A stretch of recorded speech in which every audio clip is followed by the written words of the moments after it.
함께 사도신경으로 신앙 고백하겠습니다.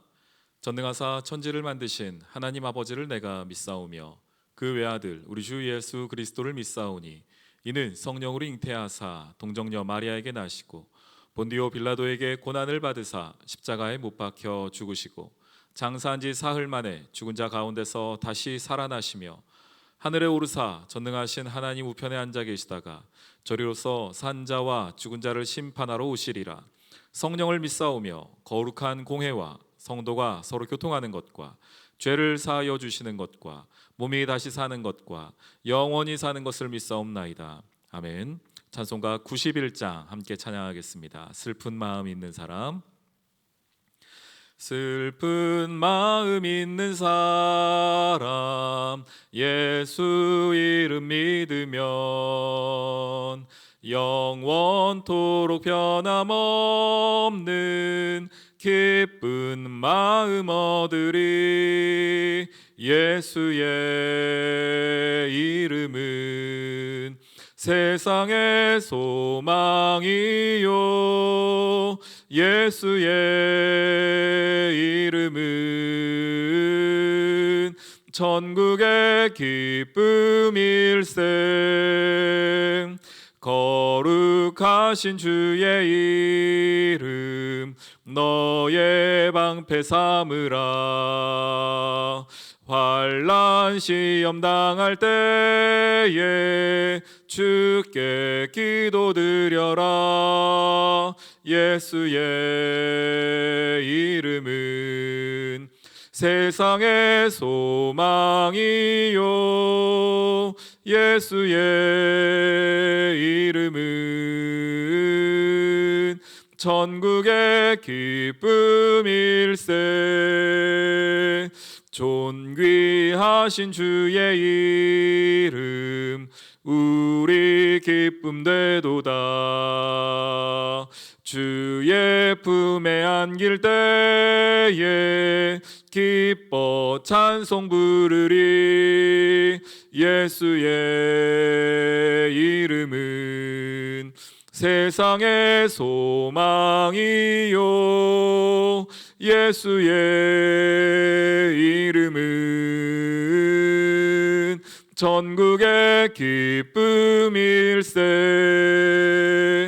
우리 갈 길 다간 후에 보좌 앞에 나아가 왕의 왕께 경배하며 멸류관을 드리리. 예수의 이름은 세상의 소망이요 예수의 이름은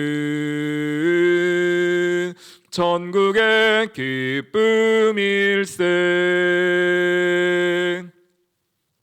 아멘.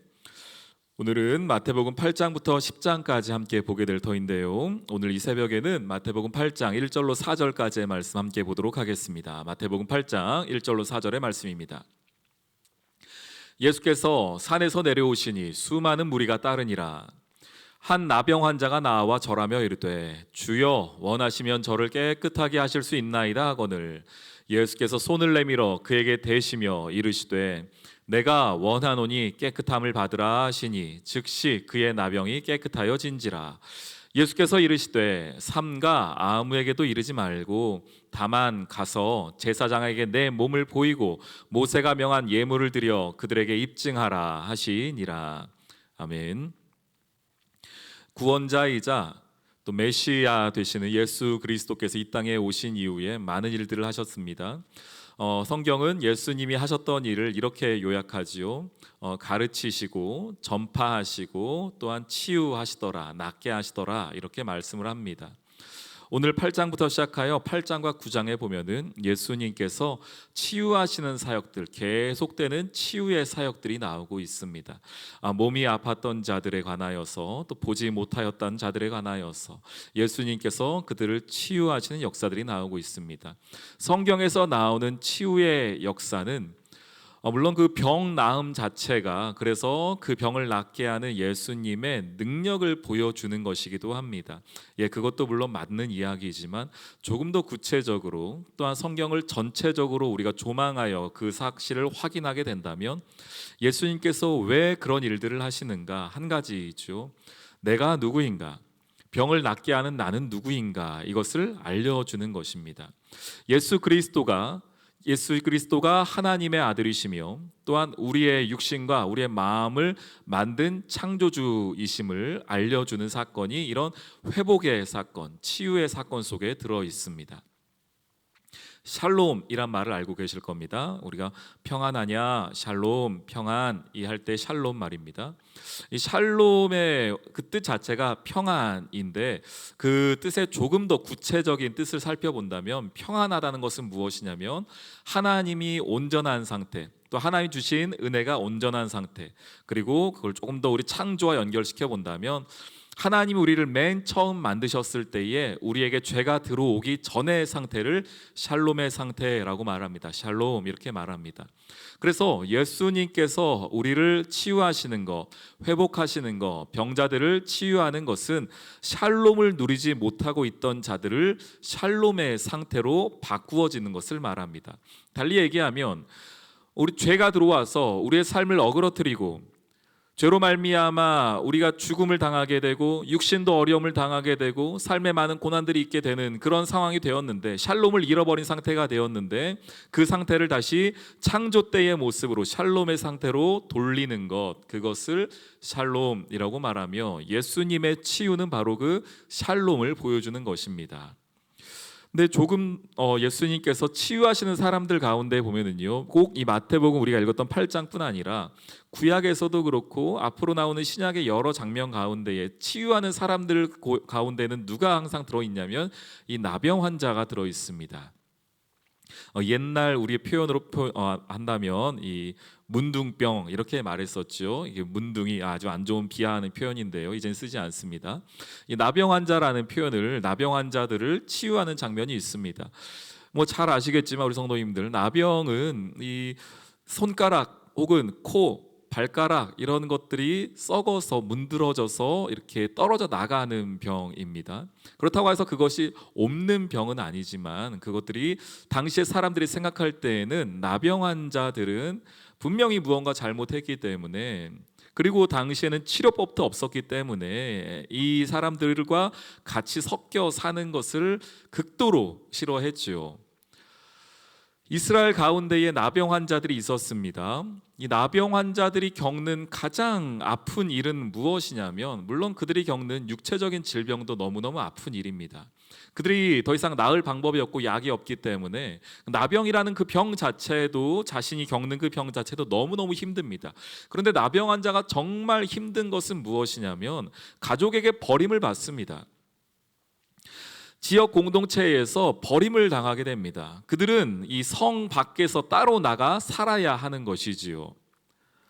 그리고 혹 그 성 밖에 살더라도 사람들이 멀리서라도 나타나면은 어디서든 자기가 나병이라는 것을 많은 사람들이 알게 해야 했습니다. 왜냐하면 당시에는 부정한 것과 접촉하는 것만으로도 거룩했던 사람들이, 정결했던 사람들이 부정함이 옮아간다고 생각했기 때문에 가까이 오지 못하게 해야 했습니다. 그래서 어떻게 했냐면요, 나병 환자들은 옷도 좀 허름하게 입고 또한 머리도 다 풀어 헤치고, 혹 사람들이 멀리서 나타나면은 얼굴을 가리고요, 머리를 숙이고요, 그리고 나는 부정하다, 나는 부정하다 라는 이야기를 하면서 살아야 하는 겁니다. 자기 가까이 오지 못하게 하는 것이지요. 그러니까 자기 스스로 날마다 생각하는 겁니다. 나는 부정한 사람이다. 나는 사람들에게 부정함을 옮기는 사람이다. 여기에는 가족들의 위로도 없고요, 공동체의 위로도 없습니다. 달리 얘기하면 무엇입니까? 이스라엘이라고 하는 하나님 나라, 하나님 백성에서 나는 끊어진 존재가 바로 이 나병 환자들입니다. 그런데 오늘 그 나병 환자가 예수님께 나와왔습니다. 그러면서 말합니다. 주여 원하시면 저를 깨끗하게 하실 수 있습니다. 이 나병 환자가 예수님의 소식을 들었겠지요. 예수님이 어떤 분이신가 알고 있었을 겁니다. 그래서 많은 사람들이 나았다고 말하니 이 나병도 깨끗하게 될 걸로 믿고 나아왔습니다. 그러면서 말합니다. 주여 주님이 원하시면 저를 깨끗하게 하실 수 있습니다. 그때 예수님께서 내가 원하노니 깨끗함을 받으라 라고 말씀하시는데 성경은 그 앞에 하나의 이야기를 더합니다. 뭐냐면 예수께서 손을 내밀어 그에게 대시며, 예수님은 이럴 필요가 없으시죠. 말씀만 하셔도 됩니다. 다른 관리의 자녀들을 낫게 할 때 보면은요, 멀리 있었고 말씀만으로도 그를 낫게 했던 적이 있었습니다. 직접 그를 찾아가지 않아도 낫게 하실 수 있는 분이 예수님이십니다.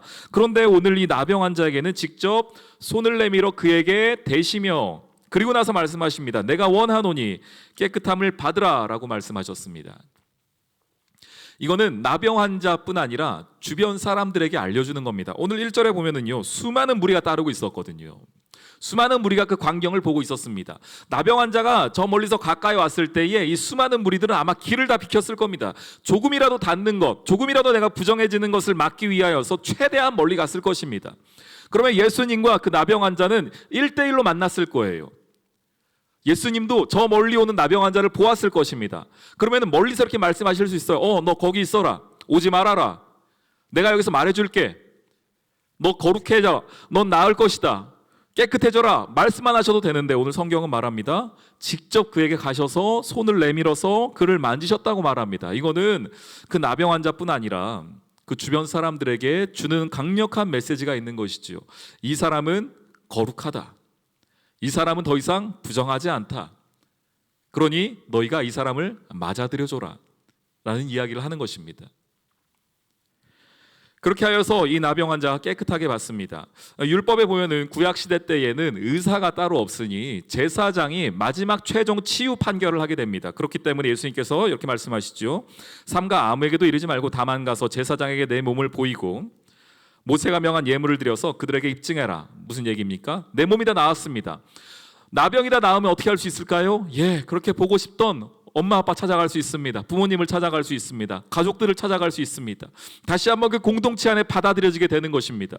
가족 구성원으로, 이스라엘의 구성원으로, 달리 얘기하면 하나님 나라의 구성원으로 이들이 들어올 수 있는 길이 열리게 된 것입니다. 무엇으로요? 예수 그리스도로 말미암아.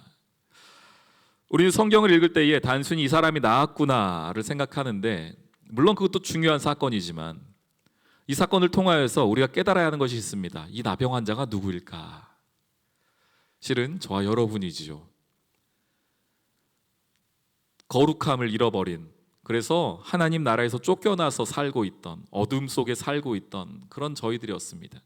부정함이란 부정함은 모두 가지고 살아가던 우리였습니다. 그런 우리에게 예수님이 찾아오셔서 말씀으로뿐 아니라 직접 손을 대시며 만져주시며 내가 원하노니 깨끗함을 받길 원한다라고 말씀하시고 그런 우리를 하나님 나라 자녀 삼아 주신 것입니다.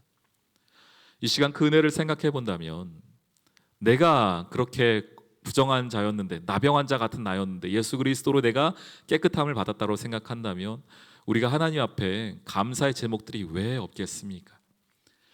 우리 귀한 성도님들, 오늘 하루를 살아가시면서 이렇게 부정했던 나를 깨끗하게 하신 예수 그리스도의 십자가를 묵상하십시오. 예수님으로 말미암아 내가 얼마나 거룩한 존재이며 하나님 나라의 백성됨이 얼마나 귀한 일인지를 다시 한번 기억하십시오. 그것 자체가, 나의 신분의 변화 자체가 얼마나 놀라운 일인지를 꼭 기억하십시오. 거기서부터 우리의 삶의 은혜가 시작될 줄로 믿습니다. 오늘 이 하루도 이 말씀 붙잡고 승리하는 저와 여러분 되기를 주님의 이름으로 축원합니다. 아멘. 우리 함께 기도하도록 하겠습니다. 치유하신 하나님을 경험하는 이 하루 되길 소망합니다. 또한 마음의 시험이 오고 어려움이 올 때에 주의 말씀에 더욱 붙들려 살아가게 해달라고 기도하시고, 여러분의 가정과 한국교회와 우리 교회와 세계 열방 위하여서 우리 주여 한번 부르짖고 기도하도록 하겠습니다. 주여,